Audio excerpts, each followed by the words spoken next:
ব্যক্তি 20 কিমি ঘন্টা গতিবেগে গেলে গন্তব্যস্থলে 40 মিনিট দেরিতে পৌঁছায়, কিন্তু 25 কিমি ঘন্টা গতিবেগে গেলে পৌঁছাতে 10 মিনিট দেরি হয়।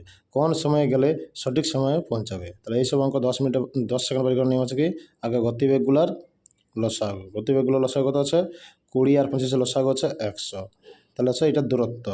20 কিলোমিটার গতিবেগে গেলে এটা যাতে লাগে সময় লাগবে 5 ঘন্টা, 25 কিলোমিটার গতিবেগে গেলে এটা যাতে লাগে সময় লাগবে 4 ঘন্টা। সময়ের পার্থক্য কত হচ্ছে? 1 ঘন্টা। কিন্তু প্রশ্ন বলছে কি, একবার হচ্ছে 40 মিনিট দেরি হচ্ছে আর পরের বারও 10 মিনিট দেরি হচ্ছে, তাহলে সময়ের পার্থক্য কত হচ্ছে?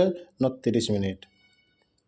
তাহলে হচ্ছে 5-এর বা 4-এর মান যে কোনো একটা, 4-এর মান যদি বাইর করি তাহলে হচ্ছে 4 × 30 120 মিনিট লাগছে, কিন্তু সে তখন আবার 10 মিনিট দেরি হয়েছে, তাহলে সময় লাগবে কত? বাস্তব সময় মানে একদম সঠিক সময় হচ্ছে 120 - 10 সমান হচ্ছে 110 মিনিট। 110 মিনিট সমানে হচ্ছে 1 ঘন্টা 50 মিনিট।